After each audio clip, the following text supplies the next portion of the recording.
नमस्कार फ्रेंड्स, रोज वॉइस में आपका स्वागत है। आज का कहानी का शीर्षक है बैलपति की कहानी। एक गांव में मनोज नाम का एक कमजोर और आलसी व्यक्ति रहता था। उसके आलसीपन के व्यवहार से उसकी पत्नी शर्मिला उससे बहुत परेशान रहा करती थी। मनोज दिन भर घर में पड़ा रहता। एक दिन मनोज आराम से चारपाई पर लेटा हुआ था, तभी उसकी पत्नी शर्मिला खेतों में काम करके थकी हारी घर आई। मनोज को आराम करता देख उसका गुस्सा सातवें आसमान पर पहुंच गया। शर्मिला, शर्म तो आती नहीं है? दिन भर घर पर पड़े रहते हो। ये नहीं कि खेत में बीवी का हाथ बटा लिया करो। मनोज, ये कैसी बातें करती हो शर्मिला? तुम तो जानती ही हो कि ये छोटे मोटे काम मेरे लिए नहीं बने हैं, कुछ बड़ा करने के लिए बना हूँ। हाँ शर्मिला, बड़े रणबीर कपूर बनते फिरते हो। छोटा सा काम तो होता नहीं और बातें इतनी बड़ी बड़ी करते हो, निठल्ले कहीं के। पूरे गांव में मेरी नाक कटा के रखी है तुमने।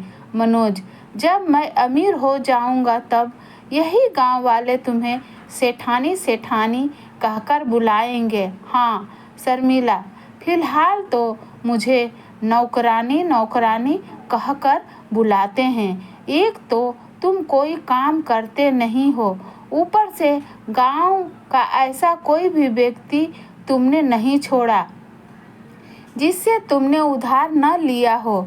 मैं तो तुम्हारी उधारी देते देते तंग आ गई हूँ। मनोज, बस मुझे तुम्हारी यही बात बहुत बुरी लगती है शर्मिला, कि तुम आते ही पूरा घर सिर पर उठा लेती हो। शर्मिला, तो क्या करूं? तुम ही बताओ ना, क्या करूं?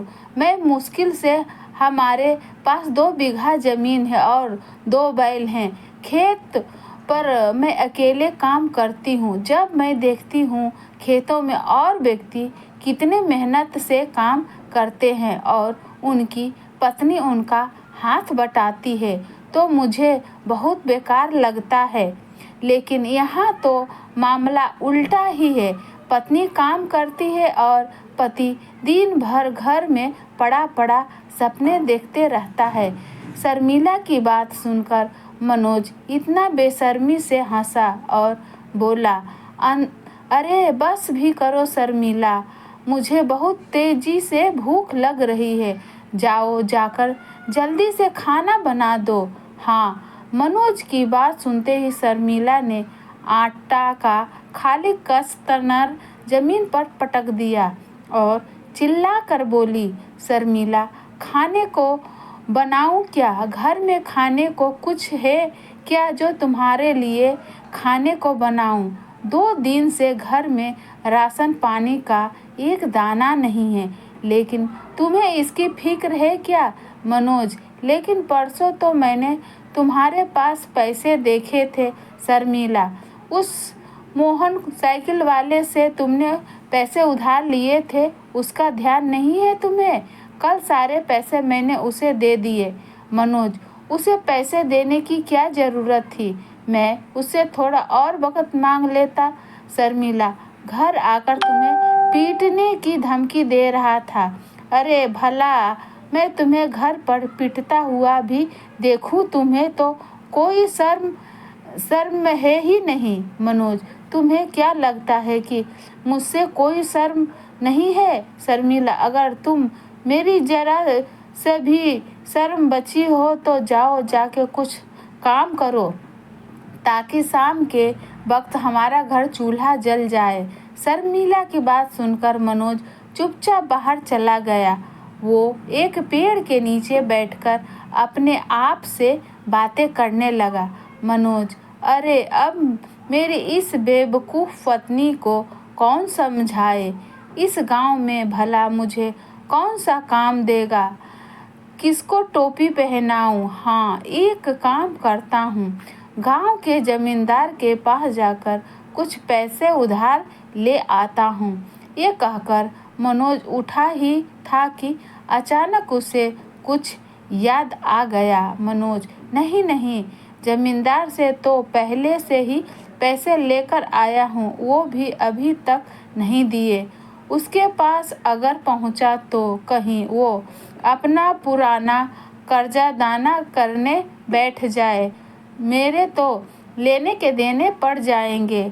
क्या करूं? मेरी पत्नी ने कहा मुझे मुसीबत में फंसा दिया। तभी मनोज ने देखा कि गांव का मुखिया अपने कुछ साथियों के साथ लाठी डंडे लेकर उसकी ओर बड़े गुस्से से चला आ रहा था। मुखिया, बहुत दिनों हो गए हैं मनोज मुझे बेवकूफ़ बनाते बनाते। हाँ, आज मैं तुमसे अपने पैसे लेकर ही रहूँगा। मनोज, मुझे थोड़ी मोहलत और दे दो।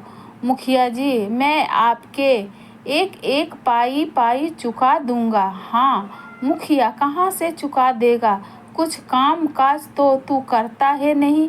धरती पर बोझ है, काम का ना काज का, दुश्मन अनाज का। मनोज समझ गया कि आज तो उसकी मार खाने की पूरी नौबत है। मनोज, मुझे एक आखिरी मौका दे दो। मुखिया जी, मैं वादा करता हूँ कि 1 महीने बाद मैं आपके पैसे लौटा दूंगा।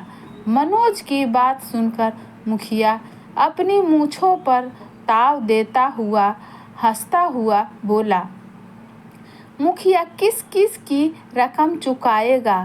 तूने तो हर किसी से उधार ले रखा है। गांव में पता नहीं किस किस को बेवकूफ़ बनाता होगा। आज तो मैं पैसे लेकर ही जाऊंगा। हाँ मनोज, मुझे थोड़ी सी मोहलत और दे दीजिए मुखिया जी। आज या तो आपने पैसे लेकर जाऊंगा या तो फिर तेरी चमड़ी उधेड़ कर जाऊंगा। हाँ मुखिया, देखते क्या हो भाई, मारो इसे। मुखिया के साथी मनोज को लाठी डंडे से मारने ही वाले थे कि तभी मनोज की पत्नी भागती हुई मुखिया के पास आकर खड़ी होकर बोली, शर्मिला, इन्हें छोड़ दीजिए मुखिया जी। मुखिया जी, तुम्हारा ही चेहरा देखकर अब तक मैं मनोज को छोड़ता आ रहा हूँ। तुम्हारा पति धरती पर बोझ है। मनोज, शर्मिला, तुम घर जाओ, मैं संभाल लूँगा। शर्मिला, अरे क्या खाक संभाल लोगे तुम? अगर मैं नहीं आती तो तुम कुत्ते की तरह मारे खा रहे होते। मनोज शर्मिला को हाथ पकड़कर अलग ले जाकर आहिस्ता से बोला, मनोज, तुम शायद मेरी बुद्धि को जानती नहीं हो। मैंने इस मुखिया के जैसे कई लोगों को बेवकूफ़ बनाया हूँ। शर्मिला, हाँ बनाया होगा, लेकिन मुझे नहीं लगता कि तुम आज इसे बेवकूफ़ बना पाओगे। आज तो तुम्हारी ठुकाई पक्की है। लगता है तुम्हें अपनी बुद्धि दिखाने का समय आ गया है। तभी मुखिया दूर से मनोज से बोला, मुखिया, ये तुम दोनों पति पत्नी क्या खिचड़ी पका रहे हो भई? मनोज, कुछ नहीं मुखिया जी, मेरी पत्नी कह रही थी कि मुखिया जी बहुत अच्छे व्यक्ति हैं, आज इनका कर्जा चुका दो। मुखिया, तेरी पत्नी तुझसे ज़्यादा समझदार है। मनोज, हाँ मनोज, देखो मुखिया जी, पैसे तो मेरे पास नहीं, लेकिन मेरे पास 2 मोटे मोटे बैल हैं। मैं आपको एक बैल दे देता हूँ। जब मेरे पास पैसे हो जाएंगे तो मैं आपको पैसे देकर अपना बैल वापस लूँगा। मुखिया कुछ सोचता हुआ बोला, मुखिया, अब तूने बात पते की कही है। मनोज, मुखिया मनोज का एक बैल ले गया। मनोज ने खुश होकर शर्मिला से कहा, मनोज, देखा अपने पति का दिमाग, एक बैल का मुखिया क्या करेगा? बेवकूफ़ कहीं का। शर्मिला, बेवकूफ़ ओ नहीं तुम हो मनोज। वो कैसे? शर्मिला, अरे तुम एक बैल से खेत जोत लोगे क्या? एक बैल हमारे किस काम का है? भगवान, मेरी तो किस्मत ही फूट गई है। ऐसा निकम्मा और मूर्ख पति तुमने मुझे क्यों दिया? मनोज, ये तो मैंने सोचा ही नहीं। अब क्या करूं? शर्मिला, मुझे कोई मतलब नहीं, मुझे मेरा बैल चाहिए। मनोज, लेकिन वो तो मुखिया ले गया है। शर्मिला, कोई बात नहीं, दूसरे बैल की जगह तुम काम करोगे। एक बैल से खेत नहीं चलता, और जब खेती नहीं हो पाएगी तो फसल नहीं हो पाएगी, और जब फसल ही नहीं होगी तो हम उसके पैसे कहाँ से चुकाएंगे? ले देकर बड़ी मुश्किल से कुछ पैसे जमा करके बीज लेकर आई थी। अब भला इन बीजों का मैं क्या करूँगी? इतना कहकर शर्मिला वहाँ से चली गई। मनोज अपने खेत के एक पेड़ के नीचे बैठा हुआ अपने निठल्लेपन पर अफसोस कर रहा था कि तभी उसके कानों में एक आवाज़ टकराई। बाबा, इस तरह उदास क्यों बैठे हो? मनोज ने जैसे ही सामने देखा तो एक साधु, जिसके चेहरे पर तेज झलक रहा था, उसके सामने उसे देखकर मुस्कुरा रहे थे। मनोज, जाओ बाबा, अभी मेरा बात करने का मूड नहीं है। वैसे ही बहुत ज़्यादा परेशान हूँ। बाबा, मैं जानता हूँ तेरी परेशानी क्या है। गांव का मुखिया तेरा एक बैल छीन कर जबरदस्ती ले गया, और तेरे ऊपर गांव की उधारी अलग से है। तेरी पत्नी तुझसे नाराज़ है, और तू यही सोच रहा है कि इन सारी मुसीबतों से छुटकारा कैसे पाया जाए। साधु की बात सुनकर मनोज तुरंत उठ खड़ा हुआ और साधु के पैरों पर गिरकर बोला, मनोज, आप तो बहुत पहुँचे हुए साधु लगते हैं। मेरी मदद कीजिए साधु महाराज। क्या आप चमत्कार कर सकते हैं? बाबा, हर इंसान के अंदर चमत्कार छुपा होता है। बस उस इंसान को उस चमत्कार को देखने की और परखने की आवश्यकता होती है। बोल, क्या चाहिए तुझे? मनोज साधु की बात सुनकर कुछ सोचता हुआ बोला, मनोज, मेरा एक बैल जमींदार जबरदस्ती छीनकर ले गया है।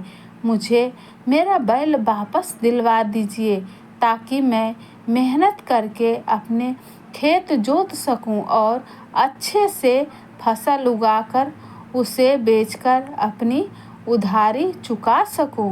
मनोज की बात सुनकर साधु महाराज मुस्कुराता हुआ बोला, बाबा, तू चाहता तो मुझसे धन दौलत सोना चांदी भी मांग सकता था। इसका मतलब तेरा दिल अंदर से साफ सुथरा है, मगर तेरे ऊपर आलस हावी है। मनोज, मेरी मदद कीजिए साधु महाराज। बाबा, जो चला गया उस पर अफसोस करने से कोई फायदा नहीं। मैं तुझे कोई दूसरा बैल नहीं दूंगा, बल्कि मैं अपनी शक्ति से तेरे शरीर में एक बैल के बराबर ताकत भर सकता हूँ, जिससे तू अकेले अपने खेत जोत सकता है। बोल, चाहता है ऐसा?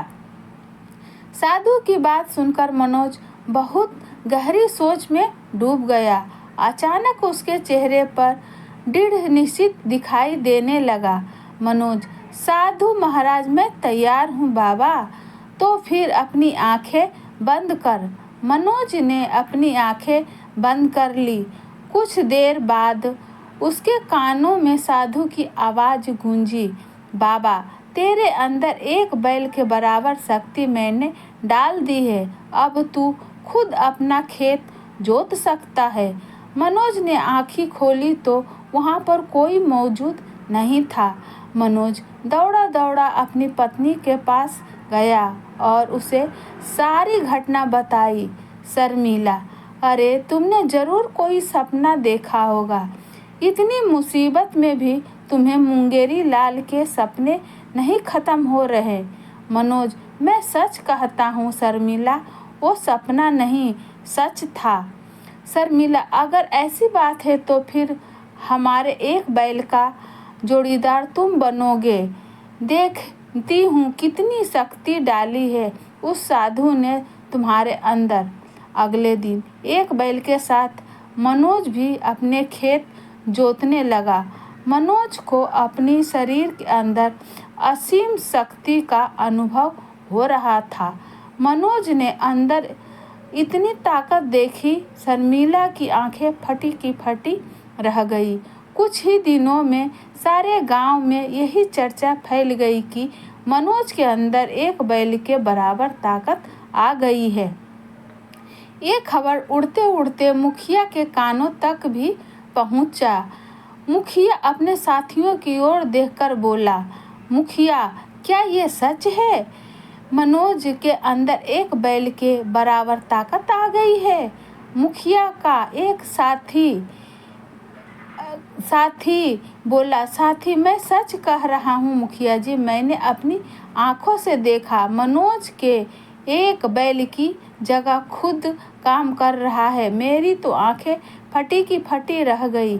मुखिया, अगर ऐसा ही हाल रहा तो फिर तो वह अपने खेत में बहुत अच्छी फसल उगा लेगा और मेरे पैसे लौटाकर अपने बैल वापस ले जाएगा। उसने मुझे बेवकूफ़ बनाया था।